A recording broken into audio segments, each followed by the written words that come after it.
Spread your legs. Clear. Let's go.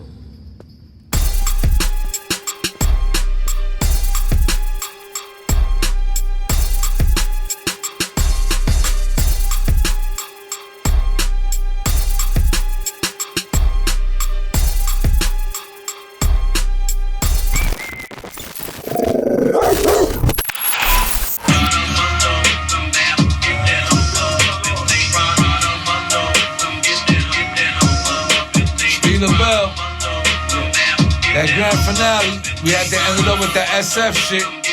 Hold up, let's get right to it. I don't move unless it's bands, diamond stars all in my rings. We don't move unless it's bands.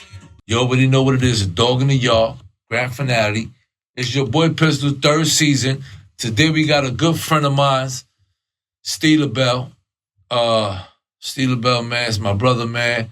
You know, one of those brothers that believe in a convict, that wasn't afraid to take chances and deal with an ex-convict, with someone that has a name, reputation in the street and all that. He's one of those guys that take chances with brothers like that. Steve is a very, special brother, man, and he has a lot of knowledge and a lot of wisdom that he's gonna bring to the table. And these episodes is super, super exclusive, man. Trust me. I always save the best for last. And that's what I'm giving y'all. And with that being said, this is a 2-part episode. This is the first episode. Know what I'm saying? Next Monday, you'll get the second one. And with that, we're going to end the season. Know what I'm saying? And you know I had to give you the best. And the best, you already know what it is. Your boy Pistol Pete, dog in the yard, my brother Steve Lobel. Let's get right to it, man. Steve Lobel on deck.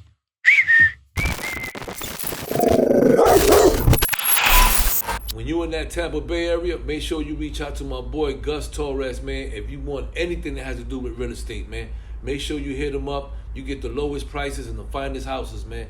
Trust me when I tell you. But don't forget to mention my name. You already know that Pistol Pete will get you that early discount. And that's my brother, man, Gus Torres. You already know, out in the Tampa Bay area. Make sure you hit him up, man. Sell, buy, invest, all that. Make sure you hit him up, man, because he focused with that out there. Tampa Bay, you already know, it's your boy Pistol, man. Get at me.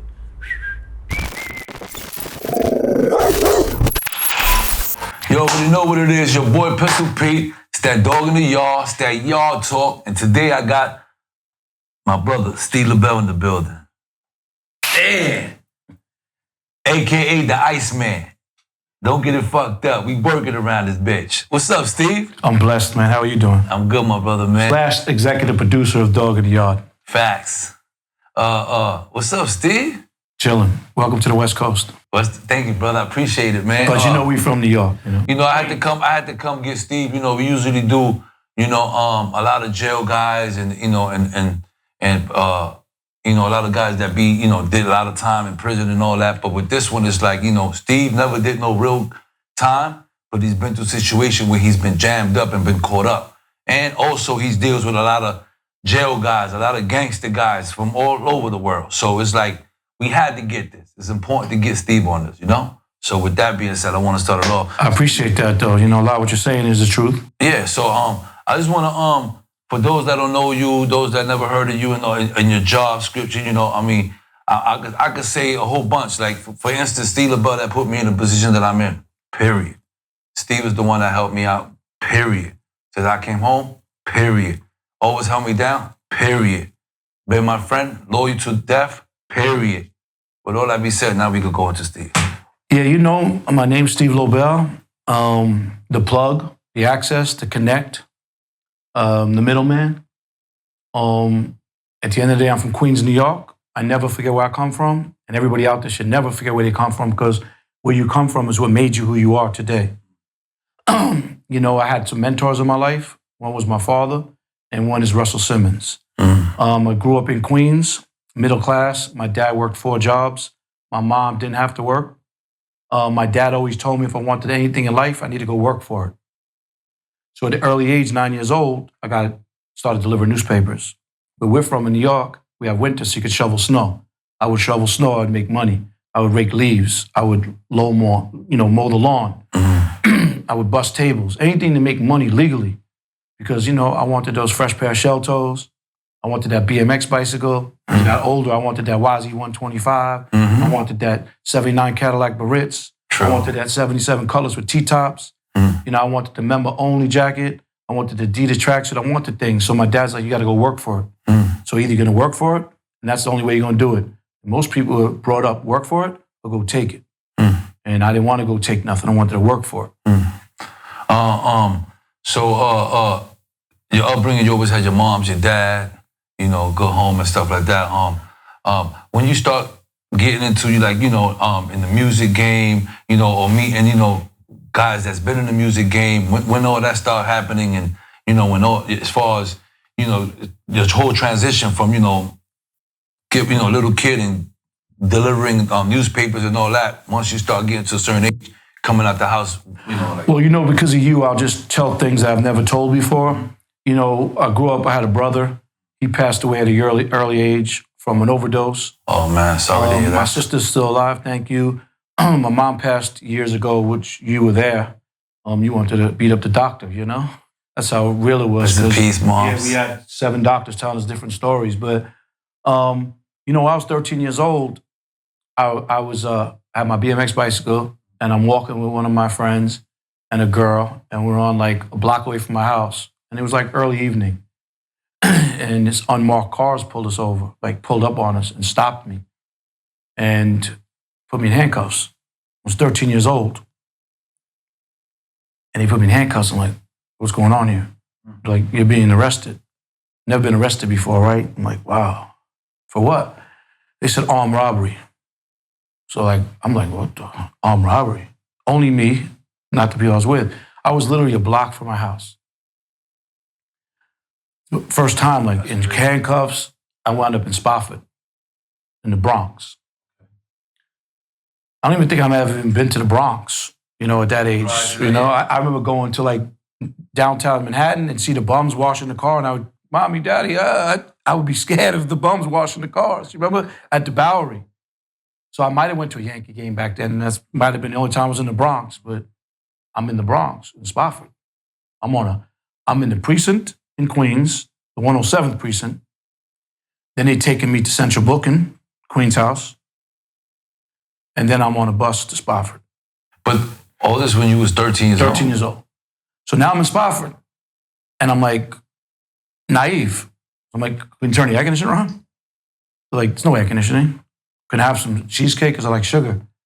No cheesecake here. So I was like, wow. So in my mind, I'm like, this is serious. Yeah. And my freedom is gone, but I'm still young. I was just bar mitzvahed. In the Jewish religion, because I'm Jewish, when you become a man is when you're bar mitzvahed. So I was just bar mitzvahed. So I went to court the next day, and I got out. And I don't know if it was bail or not. And I just found a tweet. Someone said, "Oh, Steve, you should let them know when you robbed someone's bike." So the whole time, I really didn't know who it was. They said armed robbery. Right. So I get out. Again, it might have been bail, probably ROR maybe, but I went through Spofford. I was there for a while, come out. And I'm a disgrace to my family. Not to my mother and my father, but other people in my family. Right. My dad's brother is a big a big real estate lawyer in New York. So he kind of disowned us. My grandma, everybody was disowning me because like, oh, it's embarrassing, your son got arrested. Right. I got arrested for something I didn't do. So my dad's brother got me a lawyer, and I must have been going back in court for about a year, back and forth to court. And I remember always this, the back of my day, I put on, back then I didn't know that they would become so big, these shoes, like the Wu-Tang did, but I would put on, those clocks. Remember the clocks? Yeah. And I would always put on a button down and a tie to go to court.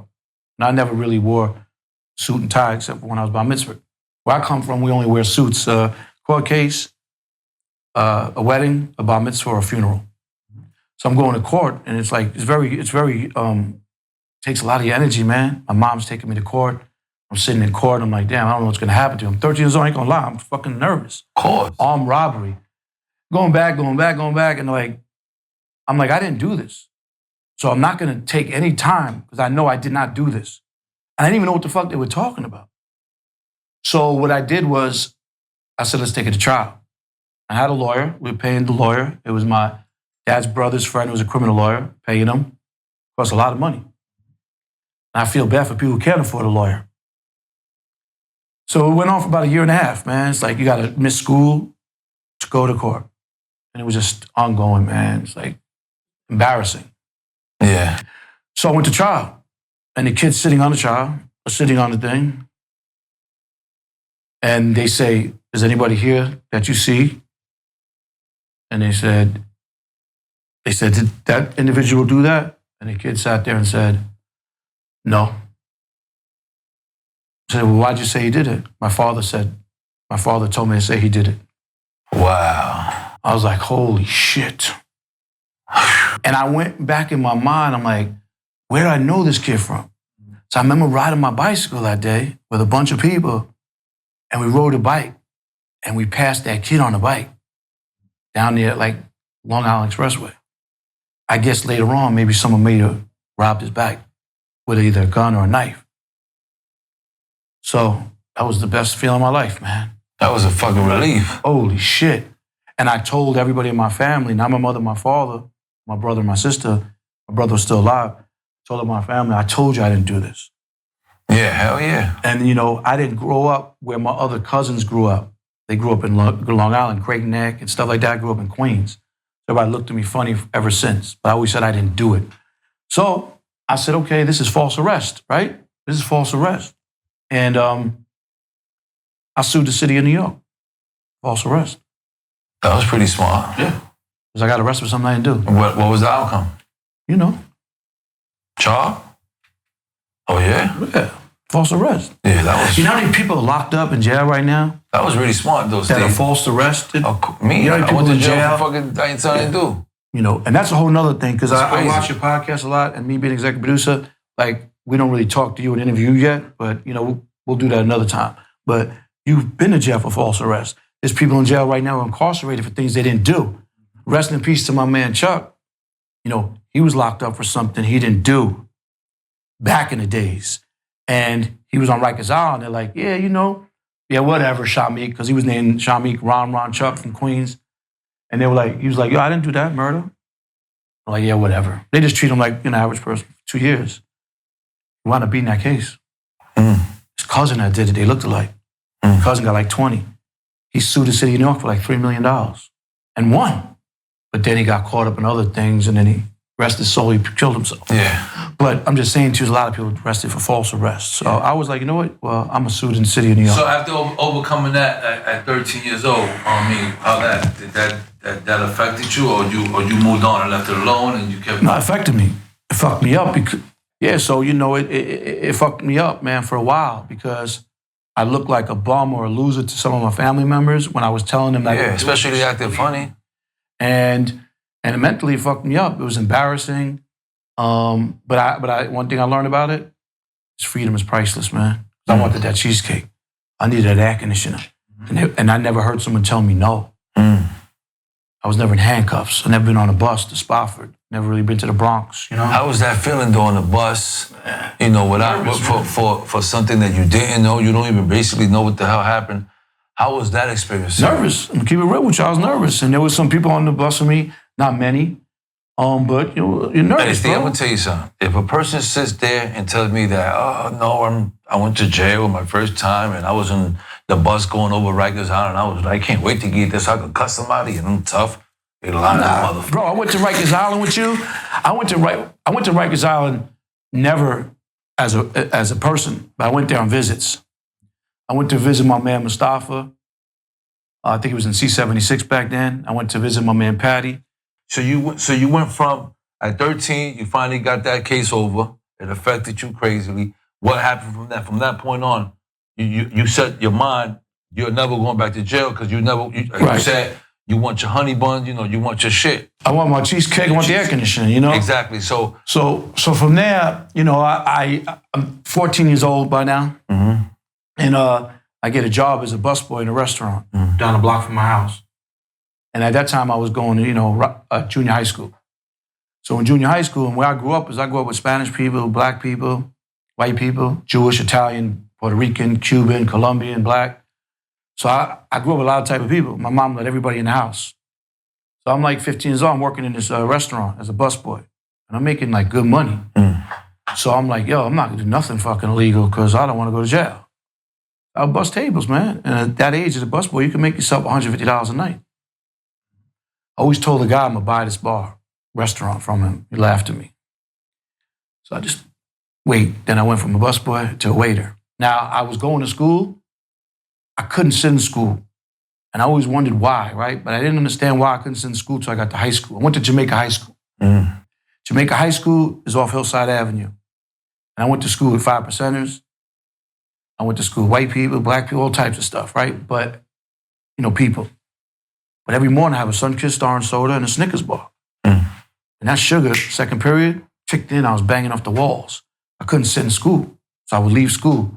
And the On dean, your own? Huh? On your own? Just leave. Sugar had me bouncing all over the place. But as I got older, I realized sugar's addiction. That's why children shouldn't drink sugar at a young age because it's bad for you, even though I'm addicted to sugar. So the dean would always call my father. And my father was working so many jobs yo, can't deal with this, right? You try to hit me with the belt, this, that. I just couldn't sit in school. So I was just during the day, I'd just fucking hang out, be a bum, just hang out. I'm like, yo, this is ridiculous. I gotta make money. I gotta use that mentality, right? And I never graduated from high school. I got GED. I'm self-made, I'm self-taught. I just couldn't sit. My mom got me a tutor, 5 o'clock at night. Everybody's outside playing, beautiful out. I want to be outside hanging out. So the tutor was a waste of money. So I became a waiter after the busboy, and I was making more money. Stack my money, stack my money, stack my money, stack my money. Crazy thing is, we're sitting in my treatment center, my partner in the treatment center. I used to work in his father's restaurant as a waiter with him. We made a couple $1,000s on the weekends. So after that, started getting, I think I was around 22 years old. I'm just gonna speed up a little bit because I was just work in the restaurants. Busboy, waiter, busboy, waiter. Now you're 22. Yeah, but at the same time, when I'm 18, 19, I'm growing up with Run DMC. How you met them? Grew up in the neighborhood. So I grew up with Run DMC and they would take me on tour. And I would see different things and I'd be here and I'd be there. I'd be at Def Jam Records, Profile Records, Rush Management. But what's the job? Either, you're a hang-around, you're a roadie, you're a leech. You know a lot of rappers. They just got a lot of people around them just hang out. Of course. And I'm just hanging out. But I'm like, this is kind of cool. I'm in the studio. I'm on tour. I'm at parties. Back then, the Def Jam parties were amazing. Like, how am I going to make money, though? I'm used to getting my own money. So, kept waiting tables, busting tables, till the point I got my own bar, restaurant. I went back to the same place I worked at and bought it. What you told him before? I bought it. It was called Frankie and Johnny's. Anybody from Queens back then knows the place on Union Turnpike near St. John's University. Run DMC would come, Onyx would come, Pepper Johnson would come, Chris Muller would come, Mark Jackson would come. And I opened another bar a few blocks down. It was just a bar, I had a bar restaurant. Craig Nettles was there from the Yankees. It was named after Frank Fowler and John Franco, who are baseball players, pitchers for the Mets. Okay. So the crazy thing, now I'm in that business, but I got artists, ball players coming to my bar and stuff. It's amazing. At that time, a lot of dudes that I know going in and out of jail. I let this one do security, this one do this one do that. And I'm going to go all over the place, but we'll bring it back in. I had a bartender. His name was Ed Frank. You might have met him at Koch. He would want to work for me on the weekends because he wanted to get all the sorority sisters. He's a bartender, but during the week, where'd he work? Relativity. He would do record sales. So Onyx and Jam Master Jay, rest in peace, they wanted to find another Marky Mark. So they used my bar as a casting. They had all the white boys come from St. John's. And then he found one, he made a record. Ed Frank's like, hey, I got a friend over I work at Relativity Records. You need to come see Alan Grunblatt. So they said, you want to come, Steve? He's working for me. I went there with Jam Master Jay, Onyx. I met Alan Grunblatt. And then I got involved with so many other artists. We can go back to that. Wow. Okay. So now at 18, 19, but where you met, who you met for Run DMC? Like how that may come about? Run D, Jam Master Jay, rest in peace. Jam Master Jay's brother, and a lot of the crew. From the same neighborhood? Same neighborhood, 5-10 minutes away. Okay. And he embraced me. Yeah, that's what I'm saying. He loved me, he had respect for me. And then, Run DMC, Jay, they used to keep their equipment in my dad's garage. Okay. I would go on the road with them. Back then, we would rent vans and go on the road from Fantastic. And Fat Joe used to do the same thing. Anybody in the rap game from back then knows a place in Massapequa, Long Island, rap vans. Let me go back to this now. So before I'm getting to open that bar, though, I got an addiction. And I'm addicted to stealing. It was a high. So me and 2 other guys I grew up with, we would go out to Long Island and we would go to the malls. And back then they have these things on the clothes. You know, like those little safety things that beep. Yeah, a little metal thing or something. It wasn't metal, it was plastic back then. And we pop them off with a key. We put them in shopping bags. I mean, you know. Yeah, shopping bags. Put the clothes in shopping bags. From the stores and the malls. Mm-hmm. Not like a garbage bag, but shopping bag. And we would just rob the store by popping those things off. It was an addiction. And every Sunday we would go to Long Island, Roosevelt Field, to the flea market. Be a table here and the vendors on the other side. We'd be talking and push the stuff off, push it into the bag. Then we go to a big department store, do the same thing. Okay. It was an addiction. It wasn't like we needed the money. We weren't selling the clothes. We were just doing it. Right. I mean, one day in the Massapequa Mall, come out, we were in my man's like 79 Dodge Dart. We're trying to start the car. He's driving, car won't start. What the fuck? All of a sudden, Nassau County PD, all surround us, horses, everything. I'm in Nassau County Jail. Just like that. Arrested. For what? Whatever the charge was, it wasn't burglary, it was like robbery, you know, just stealing from the department store. Yeah, it's when you rob from the we all arrested. Yeah, you got y'all. Is that shoplifting? So we in Nassau County Jail, 3 of us, get arrested during the day on a Sunday. So we gotta wait till Monday. So you there the whole weekend? No, the weekend, Sunday to Monday. So I'm sitting in Nassau County, right? And now I'm older. You know, I'm older. I'm over 18 years old. And we go into a cell with men. I'm like, fuck. How ironic was, and we'll get to this, Patty Proctor, Patty Irish, anybody been up north in the New York State jail cells or jail system, Patty Proctor's, I wouldn't say he's a legend, he's my friend, but he's legendary because he escaped from Rikers Island, escaped from up north. He's been in a box for 25 years. He happened to be in the holding cell. I didn't know him then. We talked about this years later, we'll get to that. So I'm in this holding cell. Dudes are like, yo, you know, get off the bench. You know, you gotta pee and shit in front of everybody. We're in a holding cell. Yeah, you're in the bullpens.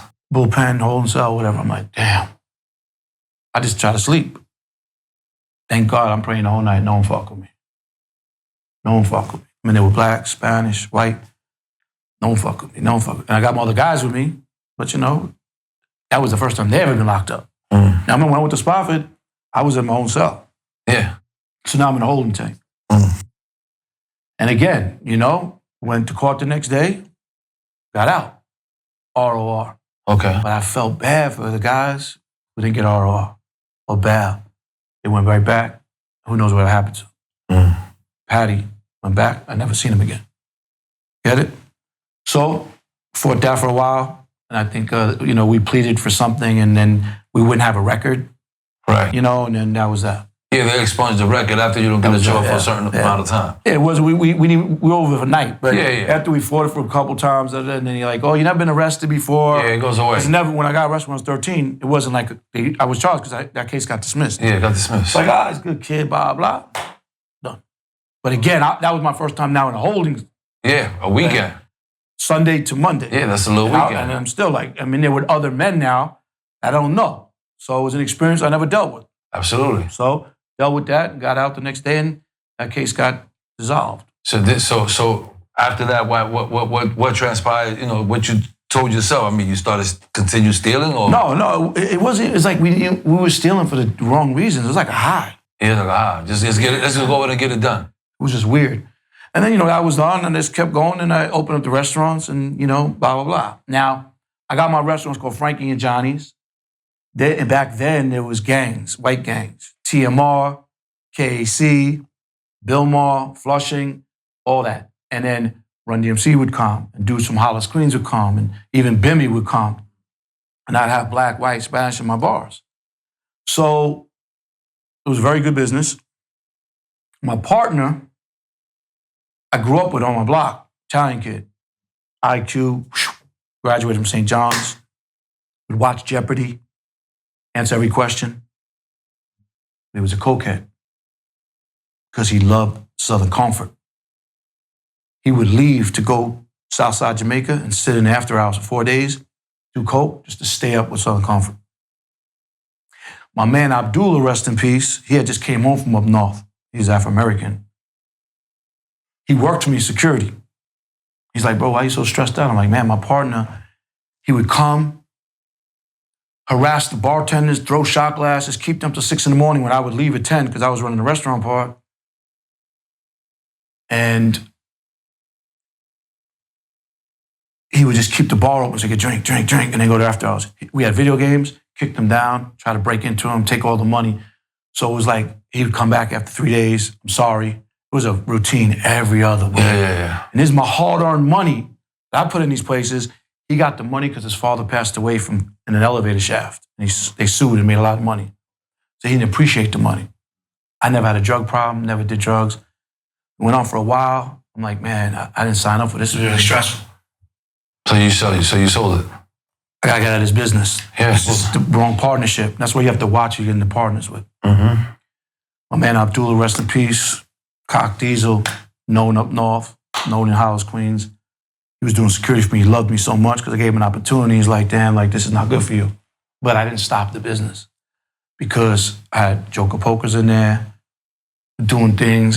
Just so much money was being made in one of my places. Smaller place, the bigger place, the rent was so much, one's feeding the other. I gave Run DMC to perform. At that time, I had a 1988 M3, diamond black, stick, BBS rims. Remember those? Yeah. Oh, I thought I was the man.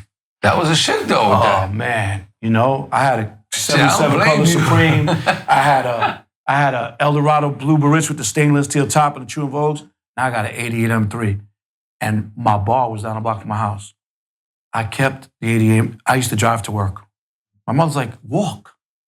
I'm like, nah, my shit got to be right in the front. And I would always get parking tickets because I wasn't feeding the meter. I just needed that car in the front. I needed to be like, damn, I finally feel successful. I got a BMW. Cadillac and Oldsmobile colors is not like successful in my mind. Sat in the front. I have allergies in the summer. It's, you know, like I'm sniffing coke, you think. If you don't know me, I'm always twitching and stuff. Run DMC's performing that night. I jump in a BMW to make a run. I get pulled over by D-Techs. You know what D-Techs are? Undercovers, D-Techs. They pull me over like, license, registration, insurance, motherfucker. Now, I'm known in my neighborhood. They all know me. I have the bars there. They send undercover cops in to see if we're checking ID. We have DJs. You know, we got the Afro-Americans there, the Spanish. Neighbor don't like certain things like that. So I'm the guy in the neighborhood, like, how's this young guy got all this stuff? Work hard. So I said, don't talk to me like that. I pay taxes, don't talk to me like that. Nah, shut the fuck up. And they say, yeah, you're fucking coked up anyway. I'm like, man, fuck you, suck my dick. I'm in cuffs. I go to Queen's house. No, I go to 107 first, 107 precinct. That's our neighborhood. 107 precinct. I'm like, yo, fuck am I in Holmes? I mean, a cell in the precinct. Yeah. That precinct I don't even think it's there no more. Maybe it moved. Fuck you. I told you to suck, but you shouldn't be talking like that, right? So I'm just, in my mind, like I'm a business owner in my own business. So, and we don't want the niggers performing at your place tonight. I said, excuse me? We don't want the niggers performing in your place tonight. Run DMC is gonna perform tonight. Man, fuck you. They took me to Queen's house. So now I go from 107 to Queen's house. Because Run DMC is my friends. I don't go with racism. I don't like that type of shit. So this was 1992. I got the flyer to prove it. Run DMC was performing at Frankie and Johnny's, all that. You could edit and show that. I'm in the Queen's house. That's crazy. I went to the Queen's house once to go visit my man Mustafa. There's floors. I never made it to the floors. I'm in that holding cell. I don't know what happened.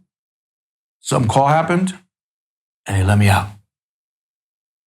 And Run DMC performed that night, and then same motherfuckers wanted to come in to watch the show, and I said, you know what? The same cops I told you earlier on their job.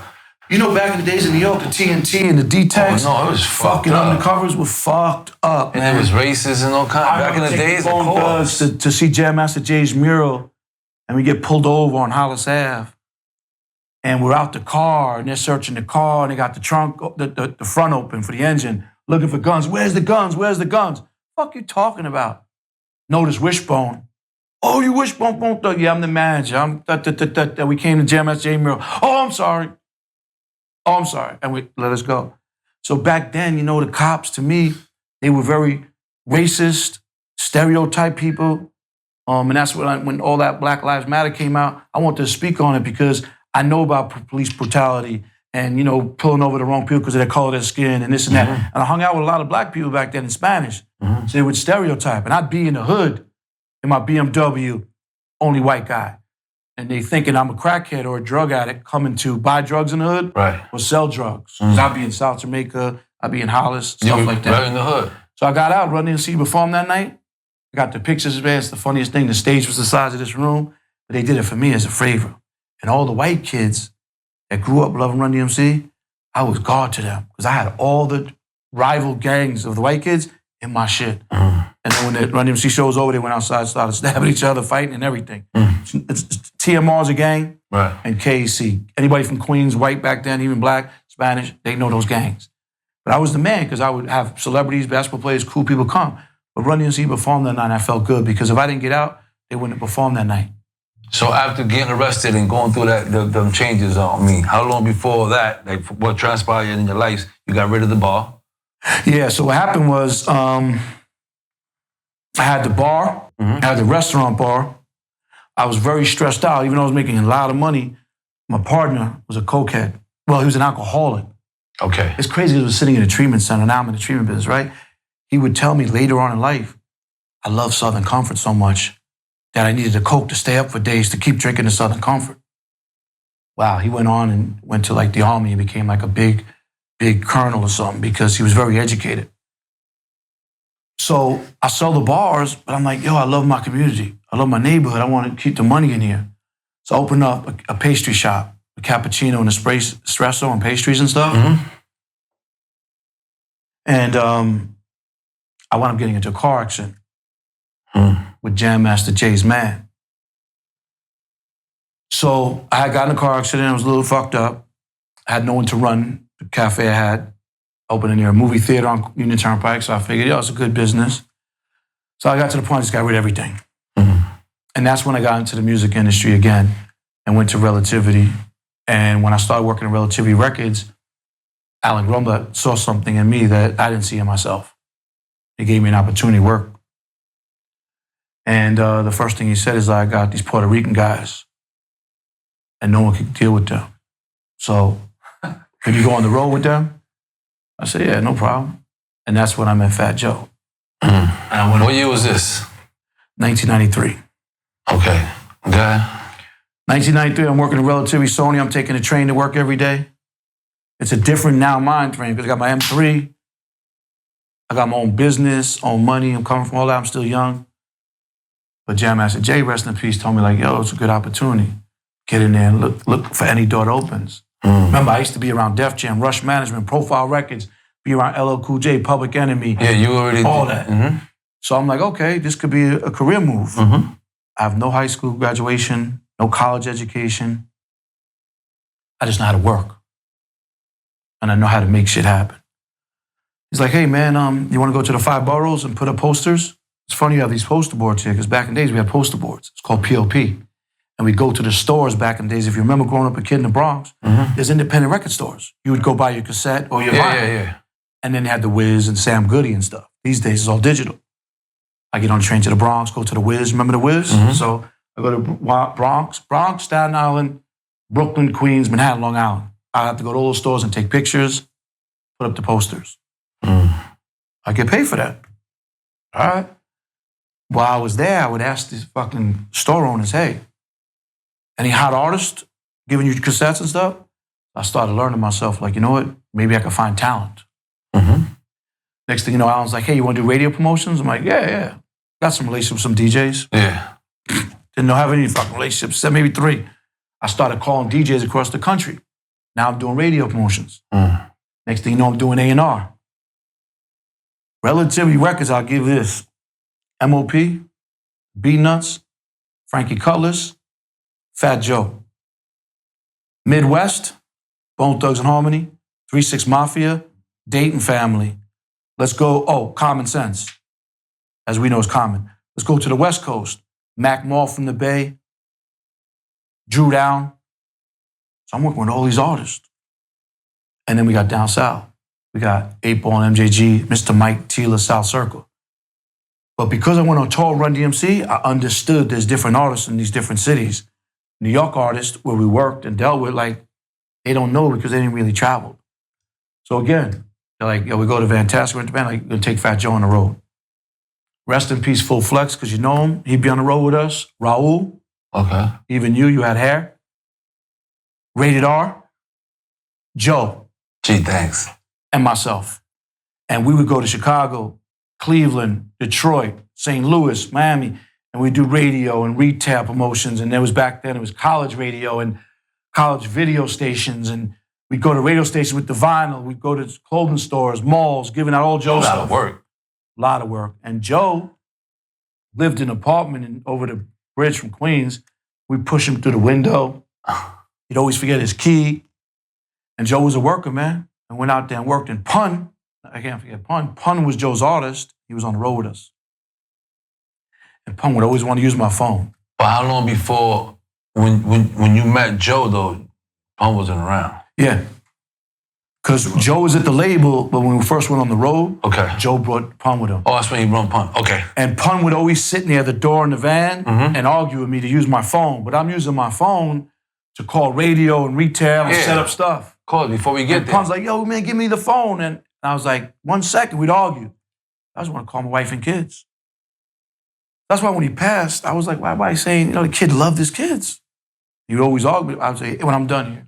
Remember, he's Joe's artist. Yeah. He wasn't Pun. Yeah. And back then was Triple S's and Armageddon. And, at the end of the day, just travel all over with Joe. And I introduced Joe to his wife. I introduced Fat Joe to Lorraine. So it used to be who? So it was Big Pun. It was Triple S's, Armageddon. Oh, okay. Tone Sunshine? Tone Sunshine wasn't there. Oh, he came a little bit after. He came later. Raul, Full Flex. Yeah. And then you weren't there. You came home, and then you were around video shows and stuff like that. And then, we were out in Florida, and I ran to Lorena. She grew up with me in Queens. I used to let her in my bars. She'll tell you, Steve had bars. And I would let her in the bars. And she was young. And she wanted to come drink Heineken's. I'd let her in the bar. So then go ahead. Introduced Joe to his wife. And, How'd that happen? We were down in Miami. She was down, I think, for spring break. Oh, y'all was working? No, we were working. We were out there fucking promoting and marketing and going to radio stations. Yeah, that's what I'm saying, yeah. Retail stores and doing shows. Like, Fat Joe grinded. Don't think the big show, the Joe Oprah show, happened overnight. Yeah. We down in Florida, and he's like, damn, who's that? I just happened to run into her somewhere. I'm like, she's off limits. You told him? I told him she's off limits. And why you told him that? She told me she's off limits. So then what happened? He didn't listen. And now they got Ozzy and they got a beautiful family. God bless them. Yeah. Okay, so you kept working with them and all that. So how long before that you find yourself? Did you ever got yourself in trouble? Or, moving on from that, being on the road with Joe and yeah. Rest in peace to Tupac Shakur. Rest in peace, Fatal Hussein, Gaddafi. And the reason why I say those other names, people don't know, Tupac had a group called the Outlaws. And that's Gaddafi, rest in peace, Fatal Hussein, rest in peace, Napoleon, who's in Saudi Arabia right now. Yeah, I was going to ask you about Napoleon. He's Muslim. Muslim, yeah. And he's owned coffee shops, doing great. Castro, Young Noble, Idi Amin. I think Idi Amin's on one of your episodes here. Wow, Idi Amin, yeah. So me and Muta, I call him Muta, but his name's Napoleon. He was the youngest in the Outlaws and Wild. Every 6 o'clock, every day, Hennessy and Diet Coke, or maybe Coca-Cola, or Diet Coca-Cola, he would drink, get destroyed, and want to fight, pull out his gun. He was a wild guy. So happy now he's clean and changed his life. We we had permits for licensed guns. People don't understand that, but I'm licensed and the Outlaws are licensed. Right. When Pac died, they out here in LA. They had guns. They're licensed. They were smart, bro. We went to Vegas. We had, remember those Lexus convertibles back in the days? Mm-hmm. Like they look like an egg or something? Yeah. You know what I'm talking about? Mm-hmm. It was red with a beige top. So we went to Vegas. And we left one of the guns in the car and drove over state lines. Pac got killed in Vegas. Mm-hmm. So we go to Vegas. We're out there. And it's crazy we're sitting here because my partner Frank in the Heavy Center was there. Mm. And Frank was wild back then. He's Spanish. We grew up with a lot of white guys who were crazy. He happened to be in Vegas for a bachelor party. Ironically, I run into him at the hotel. Pyramid Hotel. I won't say the name. It looks like a pyramid. Right. And I'm with Napoleon.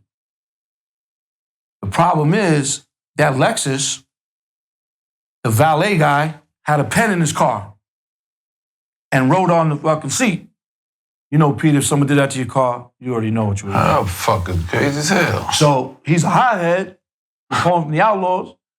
He flips on the valet guys. Mm-hmm. Frank's there. He's with his white guys. White boys, they're wild. They all jump in. Everybody's flipping on the valet guys. Mm. Valet calls the police and tells the valet that Lexus got a gun in it. We all arrested in Vegas. Even Frank and his crew. There was cameras in Vegas, and this is way back then. It's even worse now. Cameras everywhere. Yeah. So we get arrested in Vegas. I'm like, damn. Deal with that, get out. We fighting that case back and forth from Vegas. Now, if you're in LA to Vegas, 3 hour and a half, 4 hours. I wasn't going to, who got arrested that day? Me, Napoleon, Frank, and all the guys he was with. So all of y'all For the gun that was in the car. How long y'all stood in Overnight. Overnight, okay. So we get out, we go back to LA. He knows he got the permit for the license, but only for California. Right. So we would go back and forth to court. A couple months, and then beat that case. And it was gone. Beat that case. So and then from that point, I mean, did you continue to keep working with the Outlaws? Yeah, of course. You know, we had very successful things, you know, and then we did a documentary and we put out an album that was very successful. And until this day, I'm friends with everybody who's still alive. From that point, what Steve Lobel did from that point, you know, I mean, as far as work more and... Yeah, well, that was the last time I ever went to jail. That was the last? Yeah, never been arrested for nothing else after that. You know what I mean? And you notice every time I got arrested, it wasn't for really things that, you know... And I've been around so many situations that you figured I would have got jammed up or something. You still got jammed up in a lot of things because you was around them. Yeah, but I work with so many rappers. Right. And I deal with a lot of hoodsters and gangsters and street dudes that, you know, I dealt with so many people that you figured, you know? Yeah, so through the years, I mean, was it difficult to stay out of trouble dealing with all these, especially, you know, Terror Squad and them, the Outlaws, guns and... Yeah, I mean, I would never cause the trouble. You know, I wasn't the hothead. Mm.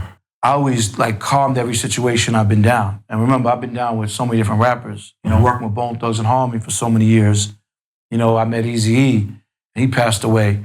And then I started working with Bone Thugs and Harmony, and been still working with them for over 20 years. Mm-hmm. And some of them been in and out of jail. And you know, we'd be on the road. Thank God we had no problems with no one, so we didn't need to bring guns. Mm. We just had fans that loved us, and they would protect us. You know what I mean? Yeah. So what year you started, you never went back to jail, but what year you started, you met up with Bone Thugs and started working with them, that whole transition from, you know, dealing with the Outlaws and them, you know, Bone Thugs? Yeah, well, I dealt with the Outlaws after Bone. Okay. So working in Relativity, where I told you was MOP, B-Nuts, Fat Joe, Common Sense, 3-6 Mafia, Ruthless Records was distributed there, which is Bone Thugs, Easy's label, you know, Drew Downs, the Mac Malls from the Bay. I used to deal with Eazy because Ruthless was through Relativity. Relativity was a powerhouse fucking label through Sony. Okay. So I met Eazy. The night, if you saw the movie Straight Outta Compton, he runs in the Cube and they were arguing. I was there that night at the tunnel. That movie doesn't show really a lot of the truth. Right. And some of the Bone members with me that night. That was the first time I met Bone. Easy had a group, Thuggish Ruggers was blowing up, and he brought them to New York.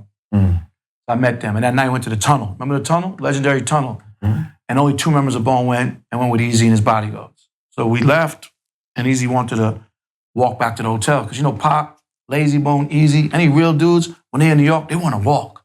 They want that energy. Yeah. And it was cold. And we got in a limo, and he walked with the security, and I never seen him again. He went going back to LA and supposedly got AIDS and passed away. So Bone didn't really know many people in the industry. And they just accepted me. And they never really dealt with a white guy. And I started working with them. And that's when they were living in LA. So I moved to LA. And I was out there doing their solo projects, their albums, their record companies. And they were so big that I had to just focus on Bone Thugs and Harmony. Remember, again, 300,000 a show, doing arenas, doing records with Mariah, Biggie. Now you lit. I'm not in the van no more. Yeah. I'm not in the car, even though I've done many tours in cars, vans, private jets, planes, all that. And now I'm in LA. Right. So that's how I get with Bone Thugs, and I'm working with them for so long. And my blinders are just Bone Thugs and whatever they got going on. Everything at the other label, at the label, all those other artists, I'm still working at the label. They have to, deal with that. But I'm still dealing with Joe when he needs me. Right. Remember, I'm not his manager. I work for the label. Right. So then you became Bone Thugs and Harmony manager. Yeah. So I personally would sit in meetings, and I didn't like the behind the scenes. How a lot of people at labels would talk about the artist. You know what I'm saying? And that they would go home at 5 o'clock to their big houses, and they wouldn't be in the studio grinding with us. They wouldn't be on the road with us, dodging bullets or cases or this and that. And they were just doing it for a check. And to me, a lot of these record companies, a lot of white people in these labels, they're racist. And they don't really live the culture. Right. And a lot of black people are Uncle Toms in some of these labels. So I was like, you know what, man? Fuck working for a label. Fuck your steady check. Fuck your expense account. Fuck your 401k. Fuck your health insurance, because that's what labels do for you. Yeah. And most people don't want to leave a label, Pete, because they want that security. They want a security. I believe in me and what I could do. So I said, I'm going to be independent, work for myself, and be a manager. And when my artist makes money, that's when I'll make money. It was a big risk, bro, but I bet on me. But you always betted on yourself. Well, when I worked at the label, though, because remember, I was working for them. I always bet on myself. Yeah. But I had to learn the business. Yeah. Now I'm around Run DMC, but I'm trying to learn. Now I'm in the label, so I'm really learning the politics. I'm sitting in A&R meetings, marketing meetings, creative meetings, conference calls, shit I didn't do with Run DMC. So I just decided after a while, I want to be a manager. I want to fight the label. Remember, the label's really the enemy if you're the manager. The labels only love the artists when they're hot. That's it. And they got shit going on. When you cold, it's over. They're cool. So, and we'll talk about that with Scott Storch's situation. But I was like, I'm gonna fight the label. Right. I could tell you to go fuck yourself. I don't work for you. I'm independent. But there's no security. No T&E, no flights paid, none of that. No steady check. Sometimes it's good to have that. I roll the dice. And I'm here today because of that. I wanted to fight for the artist because I didn't believe that a lot of these people at these labels really cared about the artist. Right. So from that point on, you just became the manager of Bone Thugs? Yes, I started managing Bone Thugs and Harmony. And, doing so many things, man. Made a record with Biggie, made a record with Pac. You was there for all that? I was for all that. I made a record with Mariah Carey. It was amazing, man. Joe called me, then Puff called me, said Big was in LA, pulled up to the record plant, did the Bone and Biggie. And Mariah heard it. She called me.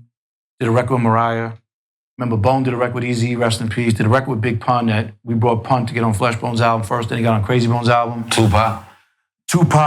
And then we won a Grammy, me and Crazy Bone, for Riding Dirty. Whoever think a Grammy we won from a song called Riding Dirty? Me and you riding dirty. Won a Grammy for that. With these producers that I found playing skills that became big, and won a Grammy with Lil Wayne as well. And still big in the Latin world right now.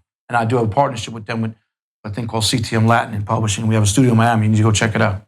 Okay. So involved with all that Bone stuff and going on tours with them. And I learned a lot more about the music business because I was Bone's publicist, A&R, manager, road manager, tour manager, security, hype man, everything. So I learned everything just while I was going. And we'd be on tour, 7 tour buses. Each Bone had their own bus with 50 of their homies. Like, fuck. How you dealt with that shit, though, Steve? I'm from Queens, brother. And I dealt with a lot of people That's like... how you really dealt with it, because you already came from Queens, from being just from Queens. We built different, bro. Built with brothers and all that. So, going, because it's different. They trusted me, and I'm built for it. And I would tell them, yo, shut up, man, you wrong. Yo, Lay, you drunk, bro. That verse sounds like shit. And the homies like, what are you talking about? Yo, and Lazy come out the booth like, I love you, Lil BZ. You're right. Right. I'm not a yes man. I'm not a dick rider. I'm not a wave rider. You should know that by now. Mm-hmm. I'm a man with integrity, principles, and morals. I'm going to tell you the real, if you like it or not. So they respected me, and I've been rocking with them ever since. It's been over 20 years. And you've been through some shit, ups and downs with them, of course. With any brotherhood, you have to go through trials and tribulations and arguments and stuff like that. We argue a lot, Yeah. So what? So they're the only ones that you manage at that? So from that point. I'm glad you caught that, not to cut you off. So I'm working the label. So all those artists I named before, I work for labels, so I'm dealing with them in different capacity, radio, retail. So now I'm in LA. I'm rocking with Bone Thugs. I'm like, damn, LA's nice. I love the weather. I like the weather. But everybody out here thinks I'm on drugs. Like, yo, this guy's blah, blah, blah, blah. But we New Yorkers. Everybody out here is laid back. Everybody's slow-mo. Laid back, good weed, weed was not legal. And I'm like, fuck, I'm not going back to LA. I'm in New York. I stay in LA, I love it. I start building relationships out here. It's way before any rapper would come out here. I'm out here. I'm living in the hood. I'm thinking this, that. I don't know about gangbanging. I don't know about nothing. I'm just managing Bone and dealing with the shit, whatever I need to do. What year is this? 95. Okay. Right before Crossroads. Okay. Big record, right? Rest in peace, Easy. So I'm out here. And I'm starting to run into different people. So with that watch, what's up with it? We just spoke to one of the guys, on FaceTime, if you reckon. I won't say names. Strong guy out here. But I don't know. He was dressed up, Muslim. What's up with the watch? What's up? Tried to break me. Couldn't break me. It's like, yo, I like your style, bro. Yeah, take my number, we build. Ran into a bunch of people, man. I'm dealing with the Outlaws, I'm dealing with Suge, I'm dealing with this one, I'm dealing with that one. How was that, though? Me and Suge, would you... I would keep it real with you, man. One day... politics and shit like that. One day I'm in the studio, I said the N-word. One of Suge's homies saw me later on.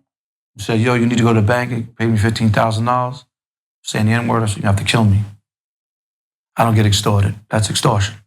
Once you give someone $100, it's over. You give someone $500, it's over. I'm not getting extorted, so you're gonna kill me. So he respected me. I'm not a killer. I'm not a gangster, but I'm a man. You stood up for yourself. I'm a man. Of course. So I have to be a man. And then, Simon and me, we cool, man. I fuck with Simon. I love Simon, man. Yeah, me too. So, I call him Simon. So, at the end of the day, so I'm around that. I'm around Bloods, I'm around Crips, but I'm not knowing all that gang stuff, man. I'm really not in tune to all this that. is all I hear. In fact, I'm not in tune to with that. gangs, especially back in the day. Easy's dead. He was a Crip. Bone Thugs ain't banging. I'm living in LA with Bone Thugs. Go to the studio every day. Might go to a club. Might go here. Records come out. We travel in the world. Right. We on buses and we get doing what we do. So I'm not even in tune what's going on in New York no more. I'm not even in tune really, to be honest with you. One of my biggest regrets, I'm not even in tune what's going on with my family. Because I'm chasing a drug now, success. And I'm chasing seeing the world. I've been to places, Pete, that I still got friends in jail and never see the places I've seen. And I'm going there for free. Ain't coming home paid. And my flights paid for, my hotels paid for, I'm in 5-star shit. Some with the artist. And I'm like, man, I would never been able to see this if I wasn't from Queens. We take a lot of things for granted. So I'm lose track of home. I'm missing bar mitzvahs, I'm missing weddings, I'm missing this, I'm missing birthdays, I'm missing all that type of stuff. Yeah. And being in the music industry, you neglect your family and you get caught up in this high drug of being in the studio and all the success and being around these artists and this and that. Now, Bone's so big, makes me big. You get it? My phone's ringing, everybody want to work with us. And then we step in New York, everybody like, damn, Bone is here. It's like the Beatles is here. And I got Bone. All New Yorkers, oh, Steve, what up? Remember? And we come to New York. Who holds us down? Not that we have beef with no one. Fat Joe, Pistol Pete, family, Terror Squad. We don't need people to jump on. Why? Because y'all love Bone for Bone. You know what I'm saying? And welcome Joe into that world of theirs. Joe says it all the time. And you know, Bone never had no beef, so we didn't need security and all that stuff. We had security to chase off the girls and the fans. Yeah. We had some big dudes. You know what I mean? Yeah. So that was it. So I'm in LA. Now I'm out here. And start working with Sean Kingston. Start working with Ayaz. Start working with artists named Man. Nipsey Hussle. So I'm out here. And I'm managing all of them. Yeah, but how it came to the point where you... Let's forget about Sean Kingston. I mean, you managed, but how it came to the point when you met Nipsey Hussle. Right, but just to Sean Kingston, me personally, I've seen places of the world I would have never seen with anybody else. I wouldn't know what Estonia was. I would have never been to Beirut, Lebanon, Tel Aviv, Israel. I'm Jewish, right? But I'm not like the most religious or Hasidic Jew. But when you go to Israel, they stamp your passport, you can't go to Lebanon. If you go to Lebanon and get stamped, you can't go to Tel Aviv. I needed to go to both of those places. I made sure that my stamp wasn't there. Because I needed to go to that Wailing Wall and touch that wall. I never thought if I would ever go back to Israel before. Right. Before you pass, you need to make it to Israel, to that wall. You touch that wall, you leave a letter, change your life. So Sean Kingston showed me the world. So now, rocking with Sean and me created a company called Time is Money /A to Z Entertainment. That's my other company besides We Working. We found an artist named Ayaz. You know Ayaz. He got a song called Replay.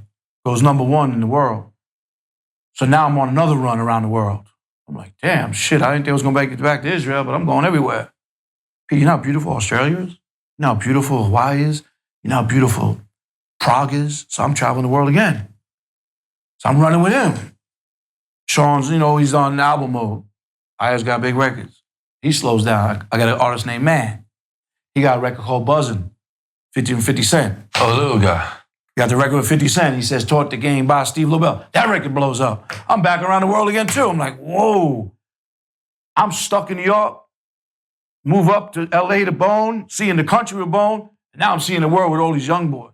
Right. Like, that's a whole nother high. But I'm forgetting home.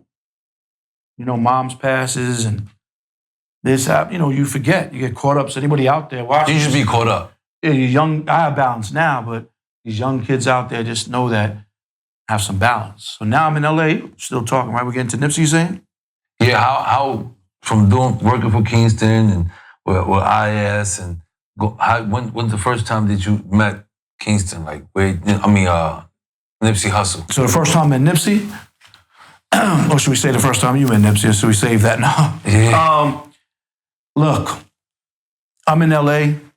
People are telling me they Bloods. People are telling me they Crips. All right.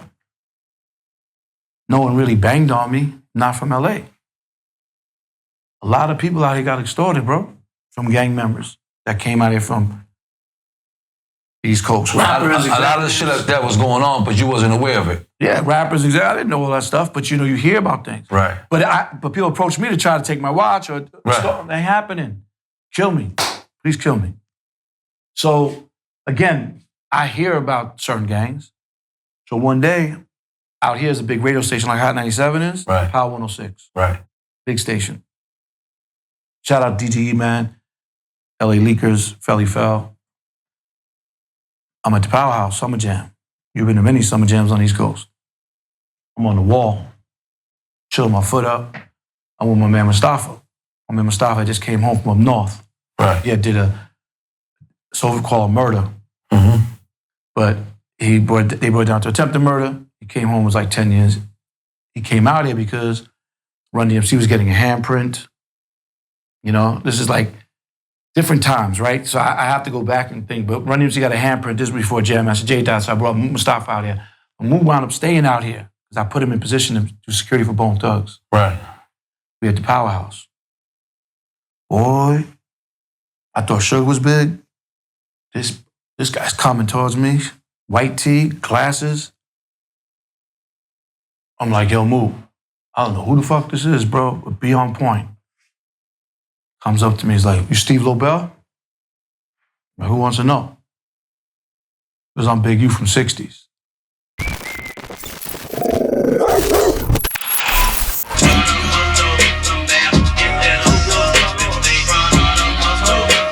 I told you, man. Woo! That's that first part.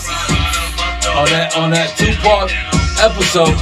I don't move unless it's bad. Diamond stars all in my ring. Hey, yo, Steve always told me, man, we don't move unless it's bands.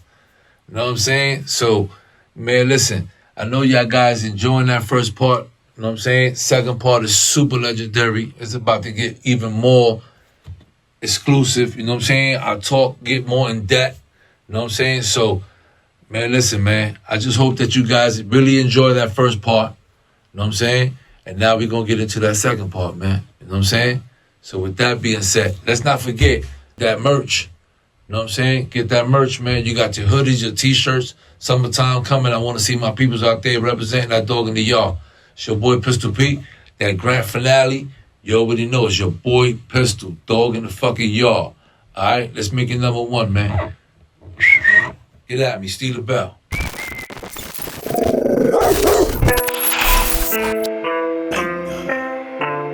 Splash. 1, 2. This is a step. This is how gangsters do it. Splash. Step. 1, 2. I'm in a whole lot of songs. They look like colonoscopes. I got the white for the white boy that's sniffing the shit, then he ski down the slopes. I got the can for that lady that thinks she could take it, but know that she can't. I got that work for that work that's gonna work right after it works. Look, I put